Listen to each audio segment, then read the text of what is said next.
रामकृष्ण हरी मंडळी, उद्या श्रावण महिन्यातला शुक्रवारी दुर्गाष्टमी आलेली आहे आणि महिलांनी आपल्या कुलदेवतेची सेवा कशी करावी, त्याचबरोबर माता लक्ष्मीची सेवा कशी करावी हेच आपण आज या व्हिडिओमध्ये बघणार आहोत. तर बघा, अतिशय सुंदर असा योग आलेला आहे. श्रावण महिना आहे आणि शुक्रवारच्या दिवशी दुर्गाष्टमी आलेली आहे. तर आपल्या कुलदेवतेची सेवा, तर बघा तुमच्याकडे कुलदेवतेचा फोटो असेल किंवा मग टाक असेल तर त्यावर तुम्हाला कुंकुम अर्चन करायचं आहे. कुंकुम अर्चन करत असताना तुम्ही 99 मंत्राचा जप करू शकता. ओम ऐं ह्रीं क्लीं चामुंडाय विचे, ओम ऐं ह्रीं क्लीं चामुंडाय विचे, किंवा मग कुलदेवताय नमः, किंवा तुमच्या कुलदेवतेचा कुठलाही मंत्र असेल तर तो तुम्ही म्हणून कुलदेवतेच्या नावाने त्या टाकावर कुंकुम अर्चन करू शकता. त्याचबरोबर तुम्हाला कुंकवाने अभिषेक सुद्धा करायचा आहे. आता बघा, तुम्ही कुलदेवतेच्या टाकावर करा किंवा मग तुमच्याकडे जर श्रीयंत्र असेल किंवा मग माता लक्ष्मीची मूर्ती असेल किंवा ते सुद्धा नसेल तर तुम्ही नाण्यावर सुद्धा, म्हणजे जे माता लक्ष्मीचा एक शिक्का असतो त्यावर केला तरीही चालेल, किंवा तेही नसेल तर तुम्ही 1 रुपयाचं नाणं घेऊन त्याला माता लक्ष्मी स्वरूप मानून त्यावर तुम्ही कुंकुम अर्चन केलं तरीही चालतं. आता कुंकुम अर्चन करताना तुम्हाला श्रीसूक्त येत असेल तर अतिशय उत्तम, तुम्ही ते म्हणावं, किंवा तुम्ही कमलात्मक मंत्र म्हणू शकता, किंवा मग तुम्ही ओम महालक्ष्मी नमो नमः, ओम महालक्ष्मी नमो नमः असा जप करून तुम्ही त्यावर माता लक्ष्मीच्या श्रीयंत्रावर असो किंवा मूर्तीवर असो त्यावर तुम्ही अभिषेक करू शकता किंवा मग कुंकुम अर्चन देखील करू शकता. तुम्हाला काही आलं नाही ना तर साधं म्हणायचं ओम महालक्ष्मी नमो नमः आणि अर्पण करायचं. कुंकू अर्चन आपण डोक्यापासून पायापर्यंत करत असतो. आता बघा, त्याचबरोबर दुसरी अशी एक सेवा आहे की आपल्याला माता लक्ष्मीसाठी महालक्ष्मी अष्टकमचं पठण करायचं आहे. महालक्ष्मी अष्टकम तुम्ही 16 वेळा म्हणू शकता. बघा, तुम्ही जेव्हा 15 वेळा, म्हणजे महालक्ष्मी अष्टकम जेव्हा एका ओवीपासून 8 ओवींपर्यंत तुम्ही म्हणाल तर ते 15 वेळा 1 ते 8च ओव्या तुम्हाला म्हणायच्या आहेत. आणि तिथून पुढे जेव्हा 16वा टायमिंग येईल, म्हणजे 16 वेळा जेव्हा तुम्ही म्हणाल तेव्हा तुम्ही पूर्ण, म्हणजे 8 नंतरच्या जी ओव्या आहेत त्या फलश्रुती आहेत, त्यामुळे तुम्ही 15 वेळा जेव्हा महालक्ष्मी अष्टकमचं पठण कराल तेव्हा 1 ते 8च ओव्या करायच्या आणि पुढच्या 16व्या टायमिंगला तुम्ही पूर्ण महालक्ष्मी अष्टकम पठण करायचं. अतिशय सुंदर असं महालक्ष्मी अष्टकम आहे, अगदी सोपं आहे म्हणायला, तुम्ही ते आवर्जून म्हणू शकता. बघा, श्रीसूक्तम म्हणायला खूप जास्त कठीण जातं, त्यामुळे तुम्ही महालक्ष्मी अष्टकम म्हणू शकता. आता बघा, माता लक्ष्मीला प्रचंड आवडती गोष्ट म्हणजे लवंग. तुम्ही लवंगांचं अर्चन देखील करू शकता, म्हणजे लवंग अर्पण. आपण कुंकुम अर्चन करतो म्हटलं, लवंग आपल्याला अर्पण करायचे असतात, तर तुम्ही माता लक्ष्मीच्या चरणांजवळ त्या लवंग अर्पण करू शकता. तुम्ही बघा, तुम्हाला मी आधी सांगितलं की बघा, तुम्ही माता लक्ष्मीचा मंत्र श्री महामंत्र म्हणू शकता, किंवा मग तुम्हाला माता लक्ष्मीची नावं येत असतील तर ते तुम्ही म्हणून अर्पण करू शकता. तुम्ही 9, 11, 21 अशा पद्धतीने लवंगा तिथे अर्पण करू शकता.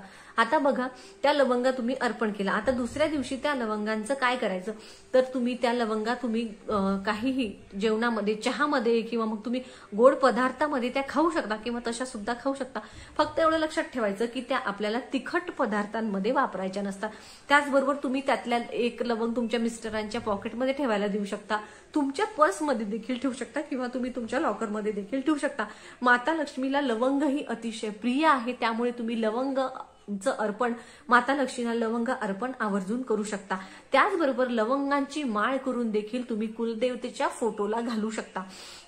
आता त्याचबरोबर बघा, तुम्हाला माता लक्ष्मीसाठी शुद्ध गाईच्या तुपाचा आता आपण जेव्हा सेवा करणार आहोत तर त्या आता बघा, म्हणजे तुम्ही महालक्ष्मी अष्टकम म्हणू शकता, श्रीसूक्त म्हणू शकता, त्याचबरोबर माता लक्ष्मीची तुम्ही आरती देखील करू शकता. त्याचबरोबर कुलदेवतेची आरती तुम्ही करायची, कुलदेवतेच्या नावाचा जप तुम्हाला करायचा आहे. आता माता लक्ष्मीच्या नावाने तुम्हाला एक शुद्ध गाईच्या तुपाचा दिवा लावायचा आहे. तसं तर हा जो दिवा आहे तो ईशान्य कोपऱ्यामध्ये लावला जातो, पण तुमचं देवघर जर ईशान्य कोपऱ्यामध्ये नसेल, तुमचं देवघर कुठेही असू द्या, पण देवघरामध्ये जरी तुम्ही हा दिवा लावलात, आता तो दिवा कसा लावायचा, तर शुद्ध गाईच्या तुपाचा दिवा लावायचा. बघा, आधी एक प्लेट घ्यायची, प्लेटमध्ये थोडेसे तांदूळ टाकायचे, त्यावर हळदी कुंकू टाकायचं आणि त्यावर तुम्हाला दिवा ठेवायचा. दिव्यामध्ये शुद्ध गाईचं तूप टाकलं तर अतिशय उत्तम. आता त्या दिव्यामध्ये तुम्हाला माता लक्ष्मीला प्रिय असलेल्या 2 लवंग टाकायचा आहे, त्याचबरोबर तुम्ही केशर देखील त्यामध्ये टाकू शकता आणि तो दिवा तुम्हाला नंतर प्रज्वलित करायचा आहे। कुंकवाला हळदी कुंकू अक्षता फुलं वाहून घ्यायची आहेत। असा दिवा तुम्ही दिवसभर ठेवला तर अतिशय उत्तम, किंवा मग जेव्हा तुम्ही सकाळी माता लक्ष्मीची सेवा करणार असाल त्यावेळेस ठेवायचं, किंवा मग सायंकाळी तुम्ही हा दिवा प्रज्वलित करू शकता। मातीची पंटी घेतली तरीही चालेल। त्याचबरोबर उद्या बघा तुम्ही तुमच्या उंबऱ्याला हळदीचं लेपन देखील करू शकता। त्याचबरोबर उद्या दुर्गाष्टमी आहे बघा। बऱ्याच महिला नवरात्रीमध्ये अष्टमीच्या दिवशी आपल्या घरावर 64 योगिनींचं, तर बघा 64 योगिनी यंत्र बऱ्याच महिलांच्या प्रवेशद्वारावरती हे यंत्र असेल, पण काही महिलांच्या दारावरती हे यंत्र नसेल, तर तुम्ही आवर्जून उद्या दुर्गाष्टमीच्या दिवशी कुठल्याही पूजा साहित्याच्या दुकानामध्ये तुम्हाला हे 64 योगिनी यंत्र मिळून जाईल। स्क्रीनवर तुम्हाला जसा फोटो दिसत आहे त्याच पद्धतीचं तुम्हाला आणायचं आहे बघा। आता ते आणलं आणि लावलं असं नाही, पण त्याआधी आपण हे का लावतो तर बघा, आपण कुठून बाहेरून येत असतो, आपण कुठल्या जागेहून येतो, तिथे कुठली शक्ती असते हे आपल्याला माहित नसतं। आपल्या नकळत का होईना आपण जेव्हा प्रवेश करतो तर नकारात्मकता आपल्या घरामध्ये नकळत का होईना प्रवेश करते। त्याचबरोबर कुणाची वाईट नजर आपल्या घरावर असते बघा। काही लोक असे असतात की ते आपल्याशी तोंडावर चांगले बोलतात, मात्र मागे ते आपल्याबद्दल वाईट चिंतत असतात, त्यांना आपलं चांगलं झालेलं बघवत नसतं। तर बघा, हे आपल्याला लावायचं असं आहे, जे आपलं मुख्य प्रवेशद्वार आहे ना, मुख्य प्रवेशद्वाराच्या वरती बाहेरच्या साईडनी, आतल्या साईडनी नाही, ज्या बघा बाहेरून आलेल्या व्यक्तीची नजर त्या यंत्रावर पडली पाहिजे अशा पद्धतीने दरवाजाच्या वरती, चौकटीच्या वरती तुम्हाला ते श्रीयंत्र लावायचं आहे। आता आणलं आणि लावलं म्हणजे झालं का तर नाही, आपल्याला ते सिद्ध करायचं असतं बघा। जर तुम्ही नवरात्रीमध्ये ते 64 योगिनी यंत्र लावलं असेल तर ते तुम्हाला उद्या काढायचं आहे आणि उद्या तुम्हाला ते सिद्ध करून लावायचं आहे। आता ते सिद्ध कसं करायचं तर बघा, एका प्लेटमध्ये थोडेसे तांदूळ ठेवायचे, एका प्लेटमध्ये थोडेसे तांदूळ ठेवून त्याच्यावर तुम्हाला ते 64 योगिनी यंत्र ठेवायचं आहे आणि त्याला हळदी कुंकू अक्षदा फुलं अर्पण करायची आहेत आणि नंतर तुम्हाला 11 माळी 99 मंत्राचा जप करायचा आहे। आम्ही एकच माळ करू का 5च करू का तर नाही, 11च माळी झाल्या पाहिजे। एक माळ म्हणजे 108 वेळा मंत्र जाप। मंत्र कोणता तर 99 मंत्र, ओम एम ह्रीम क्लीम चामुंडाय विच्चे, ओम एम ह्रीम क्लीम चामुंडाय विच्चे, अशा तुम्हाला 11 माळी जप करायचा आहे। त्याचबरोबर तुम्हाला तुमच्या गुरूंची म्हणजेच स्वामींची एक माळ करायची आहे आणि मग तुम्हाला जेव्हा ते तुम्ही यंत्र हातात घेणार तेव्हा माता लक्ष्मीला प्रार्थना करायची आहे की माझ्या घरातली नकारात्मकता असेल तर ती दूर होण्यासाठी किंवा नकारात्मकतेने माझ्या घरामध्ये प्रवेश करू नये त्यासाठी मी हे यंत्र माझ्या दरवाज्यावरती लावत आहे। तुम्ही जर आधी ते यंत्र लावलेलं असेल बघा, अष्टमीला म्हणजे श्रावणातली अष्टमी किंवा मग बघा गुप्त नवरात्री असते, त्याबरोबर आपली ज्या नवरात्री येतात, अश्विन महिन्यातली आपली नवरात्री असते, तर ज्या नवरात्री येतात ना त्या नवरात्रीमध्ये आपल्याला ते यंत्र अष्टमीच्या दिवशी सिद्ध करून परत लावायचं असतं। म्हणजे काय तर आपल्याला त्याच्यामध्ये एनर्जी भरायची असते, उगाचच आणून लावलं म्हणजे नाही। त्याच्यावरती जेव्हा तुम्ही 11 माळी 99 मंत्राचा जप कराल ना तेव्हा ते चांगलं सिद्ध होतं आणि त्यामध्ये एक ऊर्जा तयार होते। तर प्रत्येकाने लावलं नसेल तर त्या नवीन आणून लावू शकतात किंवा ज्यांनी आधी लावलं असेल तर त्यांनी ते काढून सिद्ध करून लावायचं आहे।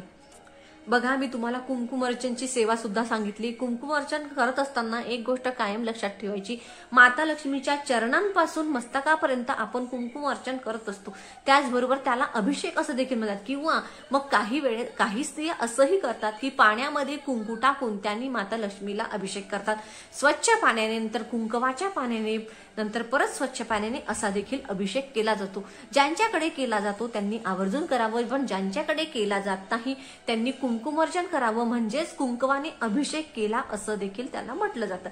तर बघा, अतिशय प्रभावी आणि सुंदर अशी सेवा आहे माता लक्ष्मीची। तुमच्या घरामध्ये सुख समृद्धी आनंदी वातावरण राहावं यासाठीच प्रत्येक महिला ह्या सेवा करत असते। तर आपल्या उंबऱ्यावर उद्या हळदीचं लेपन करायला विसरायचं नाही। त्याचबरोबर तुम्ही तुळशीजवळ कुंकवाने स्वस्तिक देखील काढायचंय, त्याचबरोबर जमलं तर तुपाचा दिवा तुळशीजवळ तुम्ही आवर्जून लावावा। त्याचबरोबर उद्या जर का तुमच्या घरी एखादं सवाष्ण स्त्री आली किंवा कुठलीही स्त्री आली तर तिला उपाशी पाठवू नका. तुम्ही तिच्याकडे नाही काही तुम्हाला जमलं ते निदान तिला 1 कप दूध तुम्ही आवर्जून द्या. जर तेही जमलं नाही तर जर हातावर साखर तरी द्या, तिला हळदी कुंकू तरी लावा. श्रावण महिन्यातला शुक्रवार आहे. त्याचबरोबर बऱ्याच महिलांचं वैभव लक्ष्मी व्रत देखील सुरू असेल. त्याचबरोबर बघा आता आपण जे वरदलक्ष्मी व्रत करतो त्याचा व्हिडिओ मी आपल्या चॅनलवरती टाकलेला आहे. वर्षातून एकदाच केलं जाणारं वरदलक्ष्मी व्रत हे ह्या वर्षी 8 ऑगस्टला आलेलं आहे पौर्णिमेच्या दिवशी. तर तुम्ही आवर्जून ती सेवा करा. त्या सेवेचा सुद्धा खूप चांगला लाभ खूप लोकांना झालेला आहे. त्याचबरोबर बघा कुंकुमार्चन कसं करावं याचा सेपरेट व्हिडिओ आपल्या चॅनलवरती आहे. मी त्याची लिंक तुम्हाला डिस्क्रिप्शन बॉक्समध्ये देते. त्याचबरोबर 64 योगिनी यंत्र हे सिद्ध करून कसं लावावं त्याचा सुद्धा सेपरेट व्हिडिओ आहे. त्याची सुद्धा मी लिंक तुम्हाला या डिस्क्रिप्शन बॉक्समध्ये देते. व्हिडिओची माहिती तुम्हाला कशी वाटली नक्की सांगा. रामकृष्ण हरी. जय श्रीराम. जय गजानन.